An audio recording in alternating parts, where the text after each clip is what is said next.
Pause for the drama preacher. All right. Anyways, so I'm Natalie. I'm from the Chicago suburbs. And, cool. And I didn't realize how sheltered I was till I came to Baltimore. Now, you know you grew up a rich suburban kid when your 16th birthday gift was a Mercedes, and... You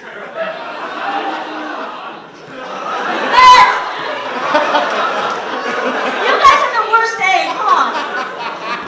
And the scariest thing you've ever seen is the hobo outside CVS. Yeah, so Baltimore's sketchy compared to home, but honestly, I think I fit in pretty well at this point. Do you guys ever get those security emails? Seems like people are always getting mugged a couple blocks down. And I gotta tell you, as a mugger, it is really great to have my work recognized. It's funny because the descriptions always say that I'm a 5'8" male, but I'm actually just a 4'8" female that just uses a stepping stone when I stab a bitch. So I also went to a Catholic high school, which means that I did not have good sex ed. So all sex ed did was make me super paranoid about getting pregnant. One time my period was a day late, and I started freaking out. I was like, oh God. Was unintentional. That's the first time this ever happened. Oh my God, I'm gonna drop out of school and become a stripper and then get an online degree from the university in Phoenix. And my boyfriend was like, Natalie, for the last time, you can't get pregnant if you didn't have sex. So I'm also a really competitive person. I try to do everything 100%. If I have a midterm, I'll study 24/7 till it's over. If you invite me for dinner, I'll eat all of my food and everyone else's too. In fact, when I was in the womb, I was so determined to come out first that I even reabsorbed my own twin. And that is my theory to why I'm an only child.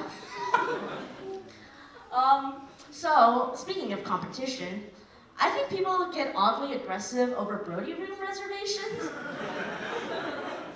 Like, I've had people stare me down and throw me out, and then one time I walked in on an international student and I was like, I showed her my confirmation email and said, hey, I booked this room last night.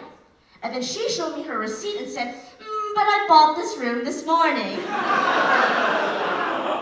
Oh, and as a bundle, I also bought you.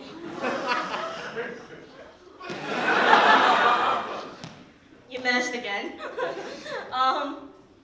Yeah, so some people tell me that I have an unnaturally beautiful smile. Yeah, that's because it's fake. I had a massive mouth surgery when I was 8 years old. It was pretty bad. I cried for weeks after. My mom would be like, here, don't cry, have some ice cream. My dad would be like, you shut the hell up, here, take a shot of my whiskey.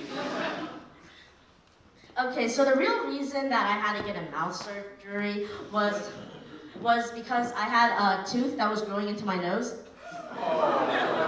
This is a real thing, and they're called supernumerary teeth. So basically, there's this one tooth that was growing up while the others were growing down. I guess that gives new meaning to the phrase, finding your own path. In hindsight, I think that tooth, the nose tooth as I call it, was like the Justin Bieber of my mouth. He had to rebel against all the baby teeth, and once he did, made life shit for everyone else. So, anyways, I have a confession to tell you all. I really want to be cool. Wherever I go, I try to blend in with the cool kids, which means that here, I try to constantly exude big lax bro energy. I try. I wear cargo shorts. I even considered getting a fade. I have AirPods. And I don't even walk anymore. I only move via bird scooter. You know, the coolest thing to do back home is to start a bike gang, but I think the coolest thing to do at Hopkins is to start a bird gang. This is how I envision the birds. Oh, nice. Keep it coming, keep it coming. This is how I envision the bird scooter gang. We ride down North Charles Street in V formation. Occasionally we lose a few econ majors who try to go through the glass pavilion. And then once winter hits, we all scoot down to Mexico and don't return until spring fair. So fun fact about myself, I'm Buddhist.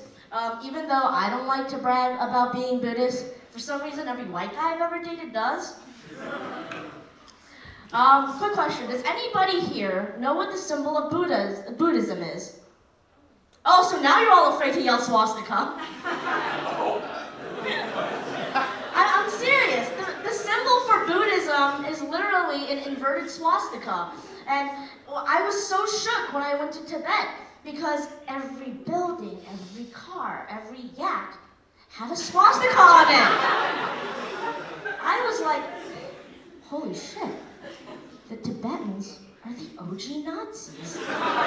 Like, this is terrible because that means that Hitler didn't just commit genocide, he also committed cultural appropriation. And then finally I asked my tour guide about it and he was like, no, these are different from the German ones. Oh, so you're okay with Jews? No, of course not. We just hate the Chinese a little bit more. And,